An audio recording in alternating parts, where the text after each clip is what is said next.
I was at the supermarket when I received the bank notification. My hand shook so much that I knocked a jar of olives to the floor. The glass shattered, the liquid ran over my feet, but I couldn't take my eyes off the phone screen. Transfer of ownership completed. Rancho Vale do Sol. Amount: $5.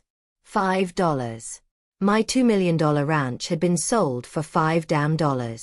I felt my stomach churn. The people around me stared at me, at the broken glass, but I couldn't move. My whole world had collapsed with a single notification. I ran to the car without even grabbing my groceries. My fingers could barely type as I opened the bank app. It had to be a mistake. It had to be. But there it was, in cold, official letters. Property transferred to her. To that woman who destroyed my marriage, who stole my husband, and now had stolen my life. Driving home was a blur. I hardly remember getting on the road, passing through the gates I had chosen myself 15 years earlier. Every fence, every tree, every stone of that place bore my mark. I turned that piece of arid land into a paradise. While my husband worked in the city, I was there, under the scorching sun, building fences, planting trees, creating the ranch of my dreams. When I entered the garage, he was there. Sitting in the kitchen, drinking coffee as if it were any other day. As if he hadn't just stabbed me in the back. "You sold my ranch," I said, my voice coming out firmer than I expected. He didn't even lift his eyes from the cup. "Our ranch. And yes, I sold it. It was time to move on. For $5. Now he looked at me. There was something different in his eyes. Something cruel I had never seen before.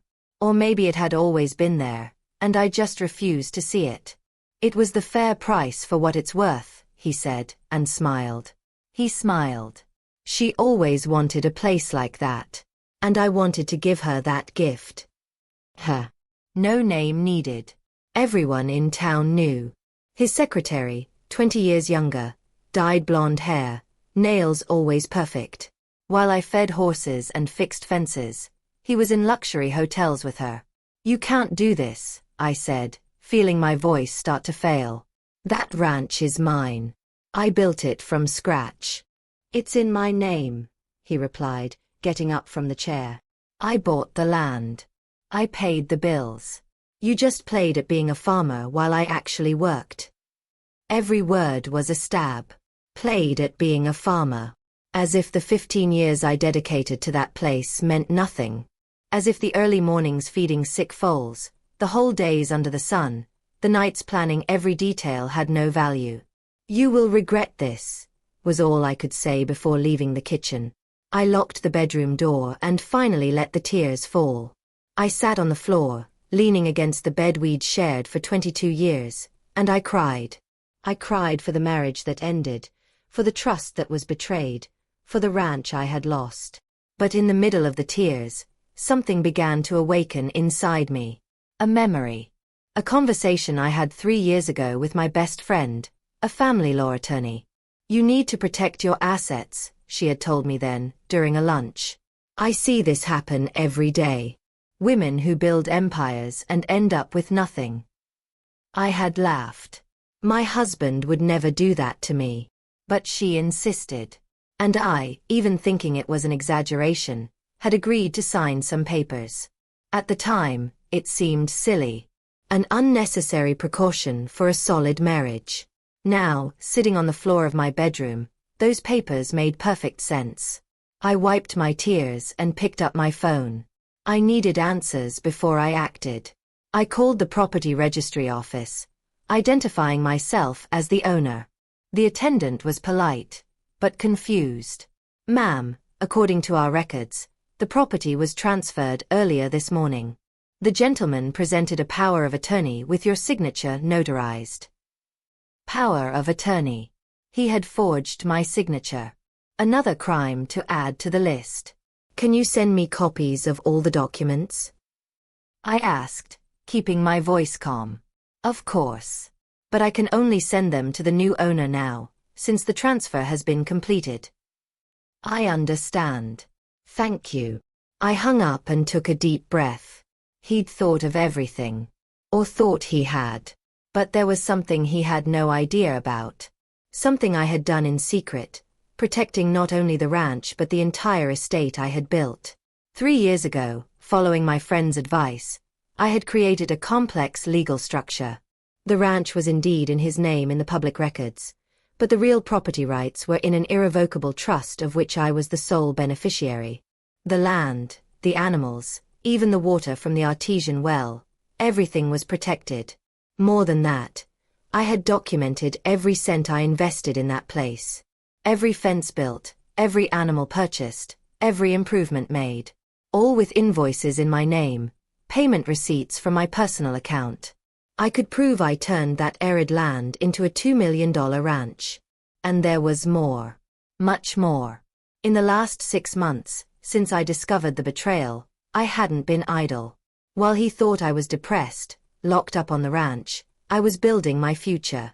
I discreetly transferred all the thoroughbred horses to a friend's ranch in another state. I documented every piece of equipment, every movable asset.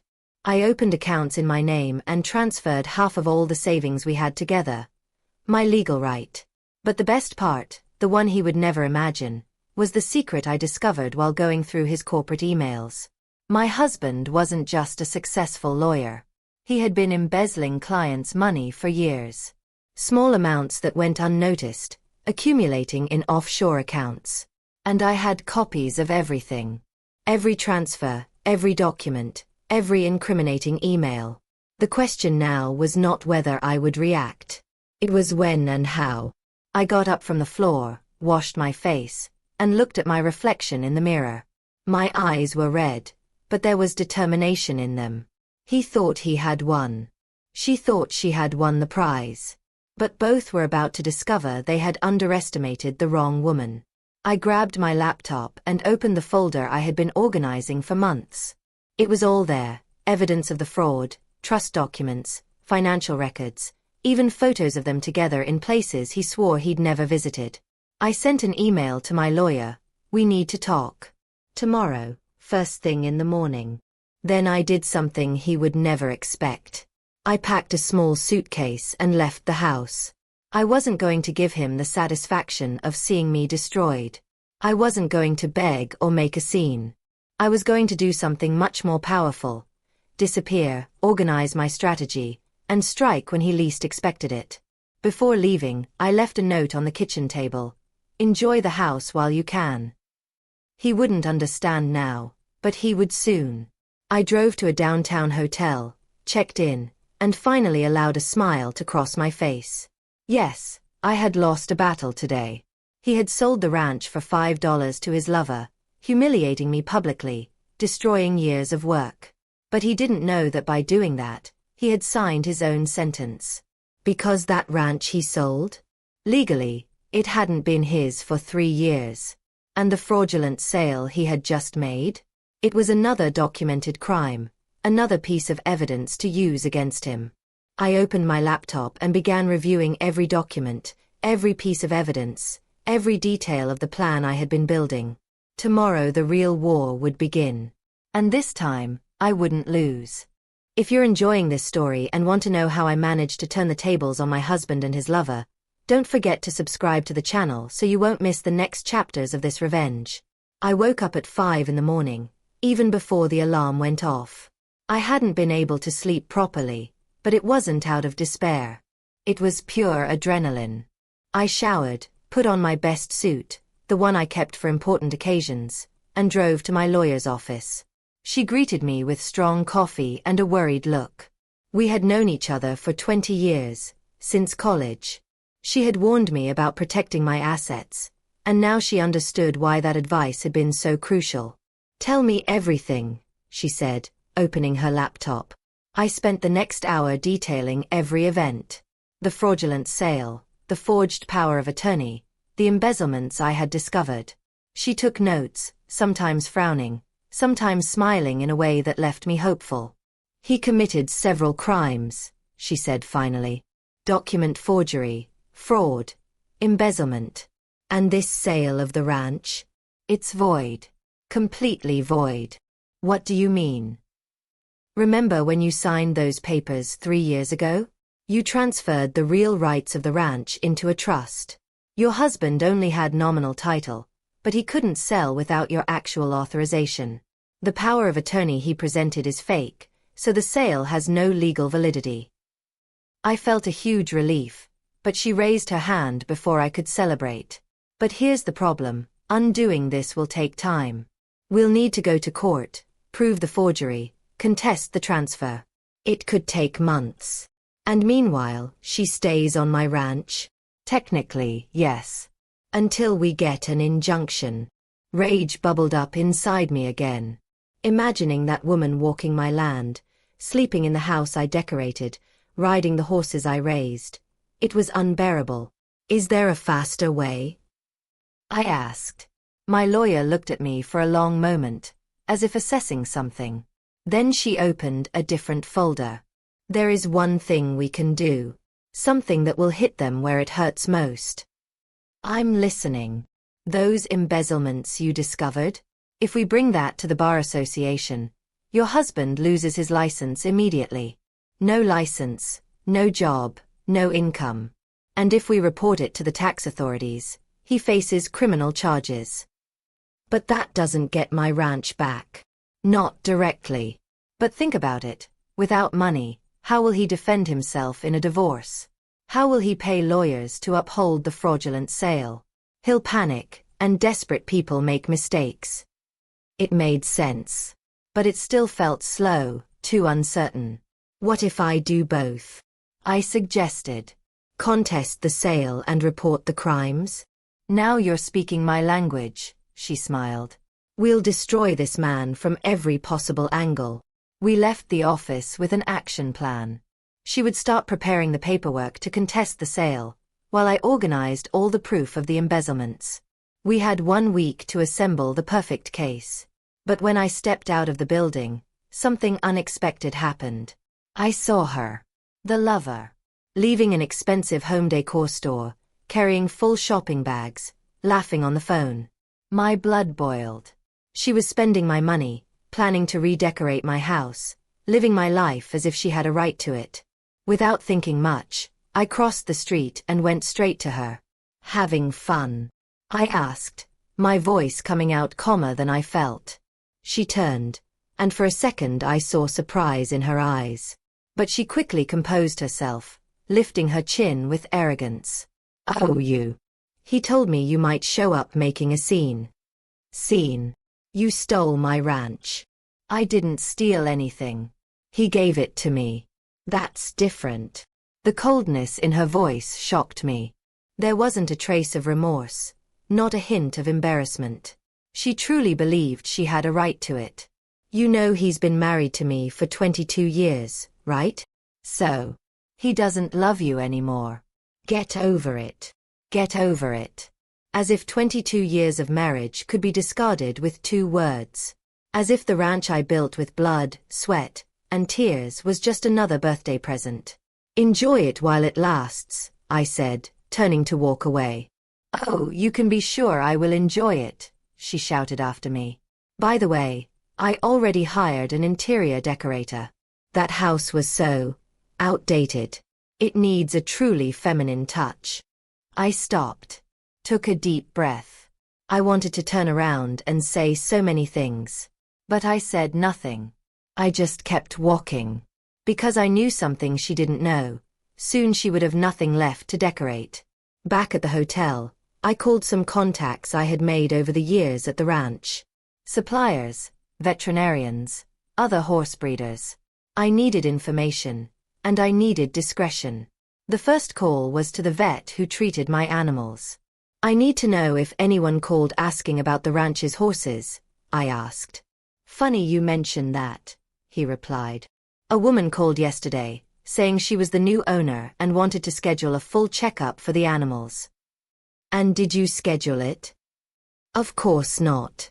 You've been my client for 15 years. I said I needed your authorization first. I smiled. Loyalty still existed. Thank you. If she calls again, let me know. You got it. I made a few more similar calls. The feed supplier, the fence maintenance company, even the guy who took care of the artesian well. All received the same message. I was still the legitimate owner, and any request from her needed to go through me first. I was building an invisible siege. She might have the property deed, but I had something far more valuable: relationships. People who trusted me and knew my character. That night, I received an unexpected call. It was my daughter. "Mom," Dad called me. "He said you sold the ranch and you're getting divorced." My heart tightened. My daughter was at college in another state. I had avoided telling her so as not to worry her during finals. "We didn't sell anything, sweetheart. He sold it. Without my authorization."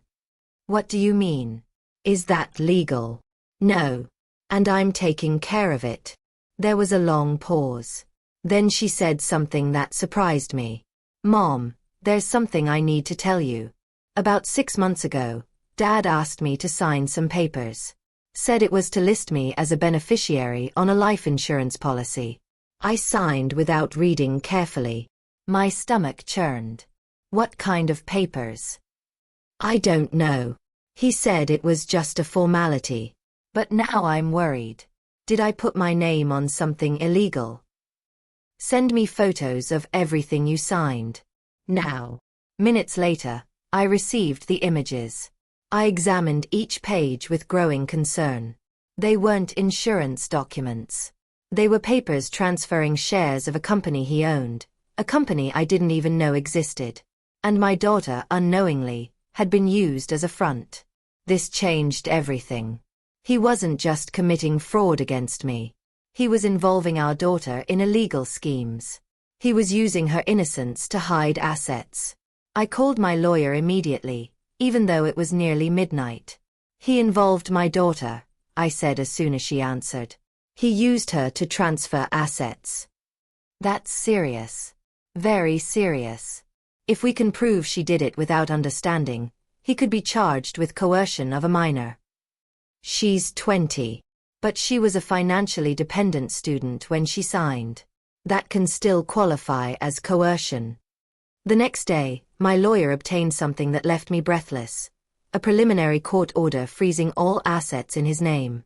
Bank accounts, investments, even the car. Everything blocked while they investigated the suspected fraud. When he found out, he called furious. "What did you do?" he screamed down the phone. "Me. Nothing. I just showed the right authorities what you've been doing." "You have no proof of anything. I have copies of every email, every transfer, every fake document you created. Oh, and I found out you used our daughter to hide money." That was particularly interesting for the prosecutor. Silence on the other end. Then his voice sounded different. Smaller. Afraid. "Can we talk? Settle this like adults." Adults don't sell their wife's ranch for $5 to their mistress. It was a mistake. I can undo it. You can't.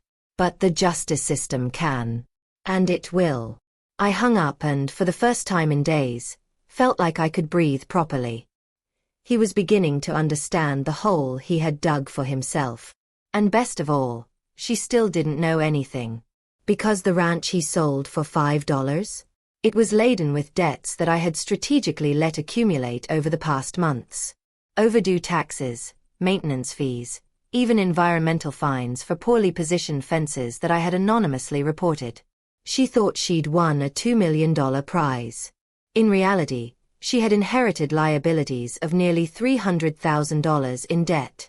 And since the property was now in her name, legally it was her problem to solve. I smiled alone in the hotel room. The revenge was only beginning. A week after the court freeze, I received the call I had been waiting for. It was the municipal accountant, a 60-year-old man I had known since I bought the ranch. "Ma'am, the new owner of your former ranch called here quite upset. It seems she received the notice of pending debts." "Oh, really?" I feigned surprise. "How much is she owing?" "According to our records, it's $143,000 in overdue taxes, environmental fees, and various fines. She said she didn't know about any of it." What a complicated situation, I replied, keeping the smile out of my voice. But now it's her problem, isn't it? Technically, yes. The property has been in her name since the transfer. I hung up and immediately called my lawyer. The collections have started, I informed her.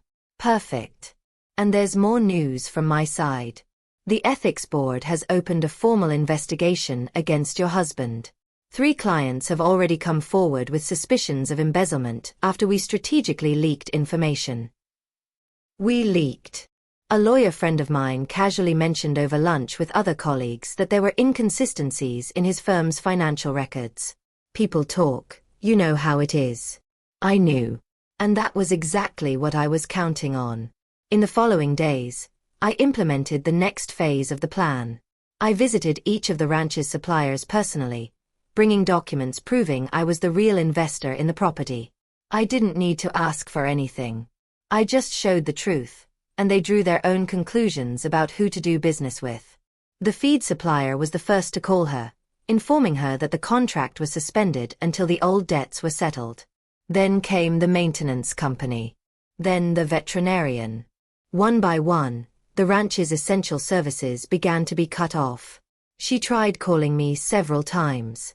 I ignored them all. But then I received a text message that made me laugh out loud over my coffee. You're sabotaging the ranch on purpose. This is illegal. I replied calmly, I can't sabotage what isn't mine anymore. You're the owner now. Handle your own problems. The response came in seconds. Your husband will hear about this. My soon-to-be ex-husband is too busy trying not to go to jail. Good luck. I blocked her number and went back to what I was doing, organizing documents for the next hearing. But my daughter called that night, and I could hear she was crying. Mom, Dad called me. He said I'm going to be investigated for fraud. That I used my name to help him hide money. I'm so scared. My heart tightened. Seeing my daughter suffer because of his rotten choices was the worst part of all this. Sweetheart, you did nothing wrong. You were manipulated. The lawyer has already prepared everything to prove you didn't know what you were signing. But what if no one believes me? They will. You have 18 emails from him insisting you sign, just a formality. Messages where he says it's just bureaucracy.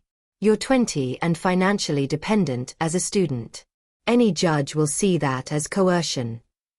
I heard her take a deep breath, trying to calm herself. Mom, how are you managing all of this? The question caught me off guard. The truth was I had been running on autopilot for days. Wake up, execute the plan, sleep, repeat. No time to process the pain, the betrayal, the loss. I'm managing because I have to, I answered honestly. And because every day that passes, I'm one step closer to getting back what's mine. After hanging up, I allowed a few tears to fall. It was the first time I had cried since that first day at the supermarket. But they weren't tears of despair. They were of exhaustion, missing my daughter, anger at everything he had destroyed. I dried my face and returned to work. The next part of the plan was the riskiest. I needed to enter the ranch unseen. I had some things stored there that no official document recorded. My grandmother's jewelry, family photos, a few personal items with sentimental value. Legally, they were mine. Practically, they were now in someone else's house. I waited until Thursday. I knew she went into town every Thursday afternoon for her nails, a habit my husband had mentioned once. He would be at the office trying to put out the fires I had started in his career. I drove to the ranch at noon. My heart pounded as I passed through the gate. It felt strange to be an intruder in a place I had built with my own hands. The house looked different. She had already started redecorating. My curtains had been replaced with modern blinds. The paintings I had chosen with so much care were stacked in the corner of the living room. Even the furniture had been rearranged. A wave of anger hit me, but it wasn't the time. I went straight to my old office, now turned into what looked like an improvised closet, and opened the secret panel behind the bookshelf. Few people knew it existed. Not even my husband knew about that hideaway. Inside was everything I came for: Grandma's jewelry, photo albums, original ranch documents, and something else. A flash drive containing backups of all his computer files. Not just the emails about embezzlement, but also conversations with her, compromising photos, even a document where he planned to divorce me and keep everything. I packed everything into a backpack and was leaving when I heard a car at the entrance. My blood froze. She had come back early. I ran to the room, considering jumping out the window, when I heard voices. It wasn't just her. It was him too.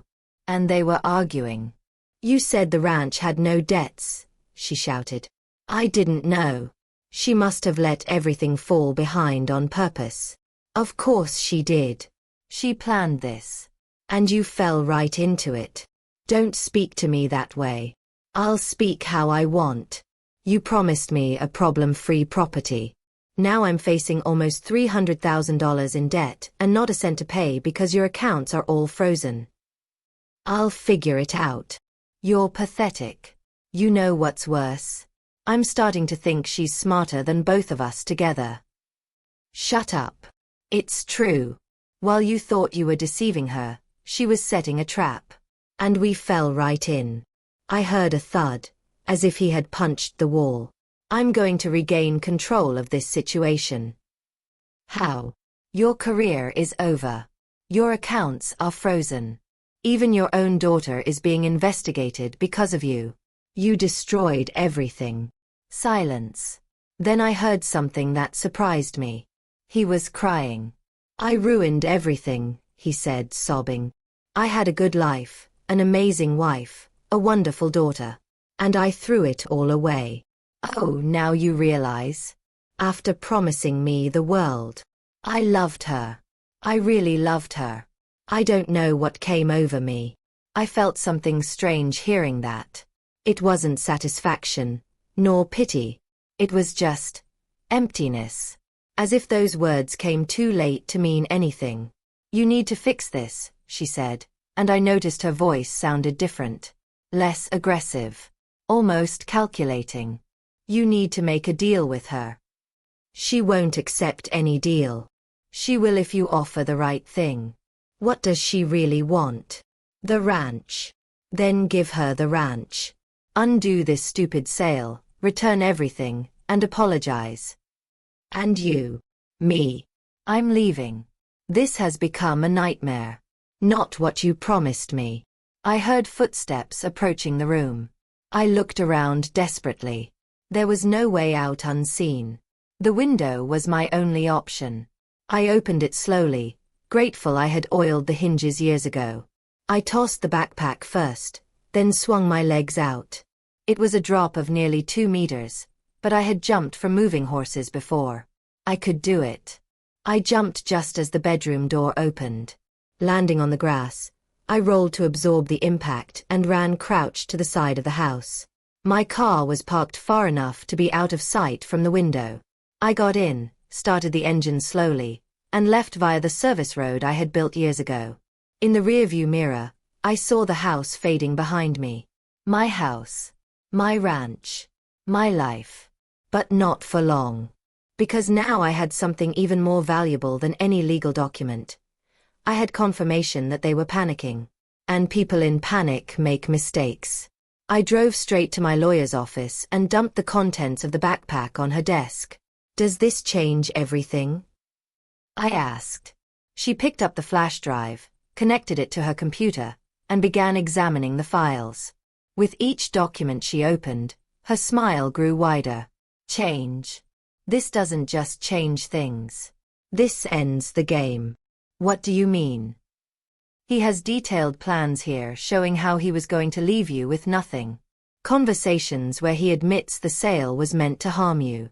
Even a document attempting to bribe an appraiser to undervalue the ranch in case of divorce. She continued opening files. And look at this. He instructed the mistress to declare the property as a gift, not a purchase. Do you know what that means? No. Gifts over $15,000 must be declared to the tax authorities and taxed. They owe almost $400,000 in taxes on a $2 million property. And since she declared herself as the new owner, it's her responsibility to pay.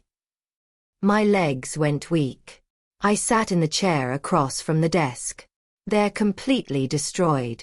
Completely. And there's more. With this evidence of premeditation, we can annul the sale in a matter of days, not months. And we can sue both of them for conspiracy to commit fraud. I looked at all the documents spread across the desk. Years of manipulation, lies, and betrayal, all exposed in black and white. What happens now? My lawyer carefully gathered the papers and looked at me seriously. Now we go to the hearing next week and watch them beg for mercy. The hearing was scheduled for Tuesday at 10 in the morning. I woke up at 5, even though I hadn't slept well all night. I put on my navy blue suit, tied my hair in an elegant bun, and looked at my reflection in the mirror. The woman staring back at me was different from the one who had cried on the bedroom floor weeks ago. There was steel in my eyes now. I arrived at the courthouse early. My lawyer was already there, organizing piles of documents in color-coded folders. Each color represented a different type of crime he had committed. Red for fraud, blue for forgery, green for embezzlement, yellow for tax evasion. Ready? She asked. More than ever. I saw him enter. He looked thin, with deep dark circles under his eyes. The suit he wore was the same one he had on at our 15th wedding anniversary. I remembered how we danced that night, how he told me he would love me forever. The memory hurt, but not as much as it used to. She came in right after. She tried to appear confident, but I could see the nervousness in her eyes. Her high heels clicked too loudly on the marble floor, as if announcing her presence. They sat on the other side of the room, not looking at each other, not speaking. The romance was over. The judge entered at 10 sharp. She was a woman in her 50s, gray hair tied in a ponytail, reading glasses hanging from her neck. She had a reputation for being fair but relentless with liars. This is an unusual case, she began, flipping through the documents. Sale of property for a negligible amount, allegations of forgery, suspicions of marital fraud. Let's start with the basic facts. His lawyer stood. He was a young man, clearly uncomfortable. Probably took the case because no one else would. Your Honor, my client claims the sale was legitimate. He had power of attorney from his wife and exercised his right as co-owner. That power of attorney is being contested as a forgery, my lawyer intervened. We have handwriting analysis proving the signature does not match my client's standard. Present the evidence. My lawyer opened the first folder. She placed 10 different documents with my real signature next to the power of attorney document. Even I could see the difference. The forgery was good, but not perfect. The expert pointed out 5 distinct characteristics proving the fraud. I saw his face go pale. Furthermore, my lawyer continued, the property in question could not have been sold under any circumstances. 3 years ago, my client established an irrevocable trust with the actual property rights. The defendant only held nominal title, with no power to sell. Is that true? The judge asked him directly. He opened his mouth, closed it, looked at his lawyer. He said nothing. Answer the question, the judge ordered. I didn't know about the trust. Didn't know or chose to ignore it. Silence again. The judge turned to her, who was growing paler in her seat. And you, as the newly registered owner, were aware of the debts associated with the property? What debts? She asked, and for the first time I saw real fear in her eyes. According to municipal documents, the property has $287,000 in liabilities. As the legal owner, the responsibility is now yours. But, he said there were no debts. He deceived me. Interesting. The judge made a note. So you admit you were deceived in the transaction? Her lawyer, until then quiet, quickly touched her arm. But it was too late. He promised me a property free of any problems. Your Honor, Her lawyer tried to contain the damage. My client was as much a victim as the legitimate wife. Victim? My lawyer stood. She knew perfectly well he was married. She actively participated in a scheme to defraud the legitimate wife. And now she wants to play the victim. That's speculation. It's not speculation. It's documented fact. My lawyer opened the second folder and began placing papers on the judge's desk. They were printouts of messages between them. Conversations planning how to take everything from me. Emails where she suggested ways to hide assets. Even a message where she said, "When you get rid of her, we can finally live like kings." The courtroom fell silent. Even the clerk stopped typing. "There's more," my lawyer said, and I heard my ex-husband whisper something that sounded like a prayer. The defendant not only committed marital fraud, he embezzled client funds for years. Here are bank statements from offshore accounts, transfer records, emails discussing how to hide the money. Folder after folder was opened, each revealing a new layer of lies, fraud, and crimes. I saw him sink deeper into the chair, as if wanting to disappear. And there's one last detail. My lawyer took the yellow folder. The property was declared as a gift. A $2 million gift. According to tax law, this generates a tax liability of approximately $400,000. A liability that falls on the beneficiary of the gift. She let out a muffled scream. $400,000? Yes. And considering the property has nearly $300,000 in municipal debts, you now owe almost $700,000 in total. I don't have that money. That's not my problem, my lawyer said coldly. The judge raised her hand for silence, removed her glasses, wiped them with a handkerchief, put them back on, looked at each of us before speaking. In 23 years of my career, I have rarely seen such a clear case of bad faith, fraud, and manipulation. Sir, she looked at my ex-husband, you not only betrayed your wife, you betrayed your client's trust, manipulated your own daughter, forged documents, and attempted one of the most blatant frauds I have ever seen. She turned to the mistress. And you, who present yourself as a victim, were fully aware and participative at every step of this scheme. The messages leave no doubt. Your Honor, I can explain, he tried. I don't want explanations. I want decisions. First, the property sale is immediately annulled. The deed returns to its previous status, recognizing the trust established 3 years ago. I felt my heart race. It was happening. Really happening. Second, I order the freeze of all the defendant's assets until the criminal investigations are concluded. Third, I forward copies of these documents to the public prosecutor for the initiation of criminal proceedings for fraud, forgery, and embezzlement. He lowered his head. She began to cry. Fourth, responsibility for municipal and tax debts remains with you, the judge pointed to the mistress, considering you were the registered owner during the period when the debts accumulated. The fact that the sale was fraudulent does not exempt you from obligations assumed while you were listed as owner.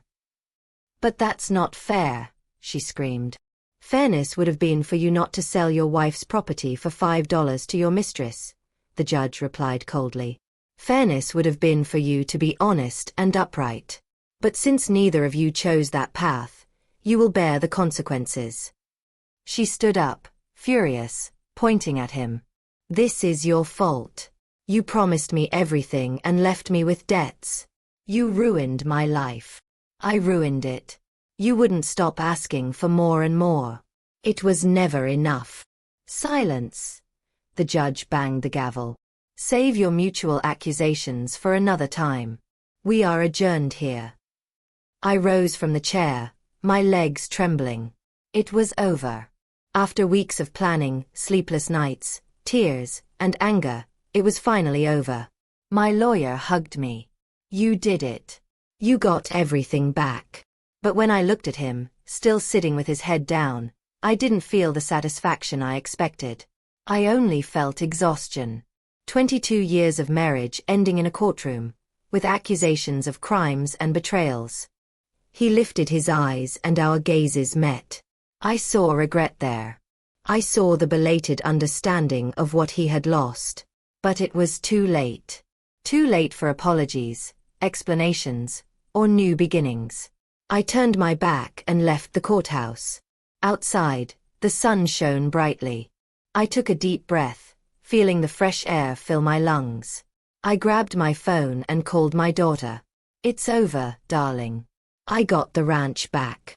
I heard her scream with joy on the other end. "Mom, I knew you could do it. When can I visit?" "Whenever you want. The house is ours again."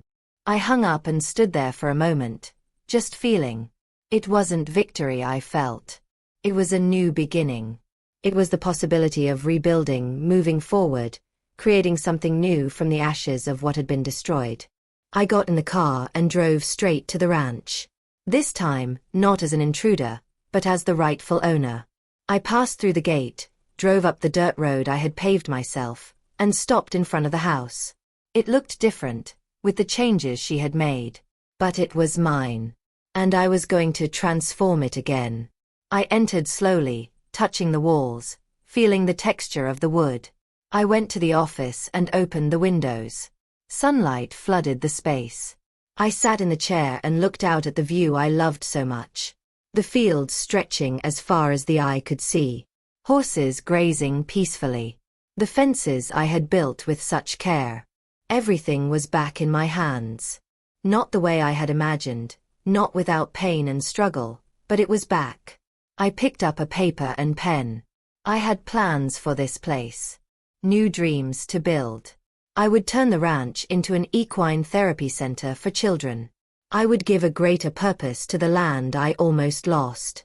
Because sometimes, losing everything is the only way to discover what truly matters. And what mattered wasn't the $2 million. It was the ability to start over, to fight, to not let the actions of others define who I was. I looked out the window and saw a foal running freely across the field. It represented exactly how I felt. Freedom. After months trapped in lies and betrayals, I was finally free to live the life I deserved. 6 months after the hearing, I woke up to the sound of children laughing in the yard. I opened the bedroom window and saw 8 children lining up to ride the horses, accompanied by 2 therapists and 3 volunteers. The equine therapy project had started 3 months ago, and we were already serving 20 children a week. I went down to the kitchen and made coffee. The house had been completely renovated now, but this time in my own style. Light-colored walls, comfortable furniture, family photos in every room. I had erased any trace of the changes she had tried to make. My daughter had arrived the previous Friday and would stay the whole weekend. She had graduated with honors despite all the stress from the legal process. Seeing the pride in her eyes when I received her diploma was one of the happiest moments of my life. "Mom, did you see? The little one rode by herself today," she shouted from the balcony, pointing to a 7-year-old girl smiling on a brown horse. The girl had cerebral palsy and had started therapy unable to hold the reins. Now, 3 months later, she maintained her balance alone. These were the moments that made it all worthwhile. I took my coffee and went to the balcony. I sat in the rocking chair I had bought specifically to watch the sunset. My daughter sat beside me. "Are you happy, Mom?" she asked suddenly. The question caught me off guard. I thought for a moment before answering. "I'm at peace. Happiness is different from peace, you know? It still hurts when I think about what I lost. The marriage that ended, the years I devoted to someone who didn't value me. But I'm at peace with who I've become. You've become stronger. I'm not sure if stronger. Maybe just more aware. I've learned that we can never trust anyone blindly, not even those we love. We have to protect ourselves first." She took my hand and squeezed it. "Dad tried to call me again yesterday." "And did you answer?" "No. I'm not ready yet. Maybe never." I understood perfectly. My ex-husband had lost his law license, was facing 3 criminal cases, and was living in a tiny apartment on the other side of the city. The life he had built had completely collapsed. The mistress had disappeared. I learned from third parties that she returned to her family in another state, drowning in debts she would take years to pay off.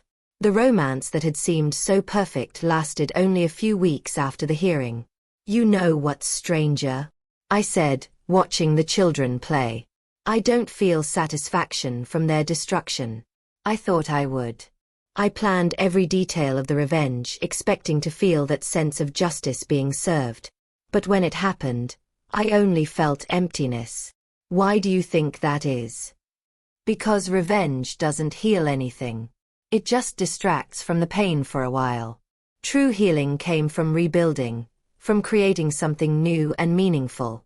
It came from turning this property into a place that helps people, not just a status symbol." My daughter was quiet for a moment. "Did you forgive him?" The hardest question of all. I'm not sure if I forgave him. But I stopped letting anger consume my present. He made terrible decisions that destroyed our family. Those were his choices, not mine. I chose to move forward, to build something better. And that, in a way, is already a form of liberation. That afternoon, I received an unexpected visitor. A well-dressed woman in her 40s, with a determined look, introduced herself as a family law attorney. "I read about your case in the newspapers," she said as we sat in the living room. "The way you protected your assets, documented everything, planned every move, it was brilliant." "Thank you, but it was more survival instinct than brilliance." "Be that as it may, I'm here because I see dozens of women every month in the same situation you were in. Husbands diverting assets, hiding money, preparing fraudulent divorces. And most of them have no idea how to protect themselves." "That's sad." "It is. And I thought maybe you could help me. Give lectures, share your experience, teach other women to protect themselves before it's too late." The idea intrigued me. I had never thought of using my story in that way. "I need to think about it." "Of course. But while you think, I want you to know one thing. You may have saved your own ranch, but your story can save the lives of hundreds of other women." She left her card and went away. I held it in my hand for a long time, thinking. That night, after the children had left and the volunteers said goodbye, I sat in the office and opened my laptop. I began to write. Not legal briefs. Not property documents. A story. My story. I wrote about the woman who trusted too much. About the betrayal that almost destroyed her. About how she got up, fought, and won. But mostly, I wrote about the lessons I had learned along the way. First lesson: never put everything in someone else's name, not even your spouse. Protect your assets legally from the start. Second lesson: document everything. Every penny invested, every important purchase, every financial decision. Paper saves lives. Third lesson: trust, but verify. Love does not mean blindness. It means partnership with transparency. Fourth lesson: always have a plan B. A separate account, important documents in a safe place, trustworthy people who know your situation. Fifth lesson: when you discover betrayal, do not act impulsively. Breathe, plan, act strategically. Emotion can be your greatest enemy, even more than the traitor themselves. I wrote for hours. When I finally stopped, the sun was rising on the other side of the window. I had 16 pages of advice, experiences, and warnings for women who might be going through the same thing. I sent the text to the attorney who visited me. She replied within minutes. "This needs to become a book. It needs to reach more people." In the following months, I worked on the manuscript while continuing to manage the equine therapy center. Every morning, I woke early to write before the children arrived. Every night, I reviewed chapters after everyone had left. The book became more than a story of revenge. It became a survival manual for women in abusive relationships, a guide to protecting assets, a testament that it's possible to start over even after the worst betrayal. When I finally published it, the response was greater than I imagined. I received hundreds of messages from women thanking me, sharing their own stories, asking for advice. Some said the book encouraged them to leave toxic relationships. Others said they learned to protect their assets before it was too late. A year after the hearing, I received an email from him. The subject line simply read, "Sorry." I stared at the message for several minutes before opening it. Inside was a long text. He spoke about regret, how he realized too late the value of what he had. How prison and losing everything made him reconsider every choice he had made. It ended asking not for a second chance, but simply forgiveness so he could move on. I closed the email without replying. Not because I still harbored anger, but because I had nothing to say. That chapter of my life had ended in the courtroom. Responding would be reopening a door I had carefully locked. A few days later, I deleted the message. And with it, I deleted the last trace of connection to that past. On the second anniversary of the day I received the notification at the supermarket, I organized a big celebration at the ranch. I invited all the families of the children we served, the volunteers, my friends, my daughter, and her new girlfriend. As everyone ate and laughed, I stepped onto a small makeshift stage. "I want to thank everyone for being here today," I began. 2 years ago, I thought I had lost everything. My marriage, my home, my identity. A man who swore he loved me tried to destroy me in the most cowardly way possible. I looked around, seeing attentive faces. But he didn't succeed. Not because I'm special or a superhero. I succeeded because I refused to be a victim. Because I fought. Because I turned pain into purpose. I pointed to the ranch around us. This place is no longer just my home. It's a sanctuary for children who need hope. It's proof that we can turn the worst situations into something beautiful. It's a testament that it's never too late to start over. The crowd began to applaud. I saw my daughter crying with pride. So today, we are not celebrating revenge. We are celebrating new beginnings. Renewal. The human capacity to rise from the ashes and build something even better than before. I raised my glass. To second chances. To the strength we didn't know we had. And to the certainty that our value never depended on who stayed or who left. It was always within us. Everyone toasted. The celebration continued late into the night, with music, dancing, and joy. When finally everyone had left and the night fell silently over the ranch, I walked to the barn. Inside, stored in a box, was everything that remained from my marriage. Photos, letters, memories. I carried the box to the open field and lit a small fire. One by one, I threw the memories into the flames. I watched the photos curl and turn to ashes. I watched the love letters disintegrate. It wasn't anger. It was final liberation. When the last memory turned to smoke, I sat on the grass and looked at the stars. I felt true peace for the first time in years. I had started this journey seeking justice. I ended up finding something far more valuable. Myself. I learned that no one can steal what truly matters. They can take properties, money, even years of your life. But they cannot take your inner strength, your ability to rebuild, your essence. Did I sell my ranch for $5? No. Someone tried to steal my ranch. And in trying, they gave me the greatest gift possible, forcing me to discover who I really was without them. I stood and walked back into the house. My house. My ranch. My life. And for the first time since it all began, I truly smiled. Not because I destroyed those who betrayed me, but because I built something better than any revenge could provide. A future where I defined my own worth. If you've made it this far in this story, I hope you take one lesson. Always protect yourself, fight for what is yours, but never let revenge be your ultimate goal. True power lies in turning pain into purpose.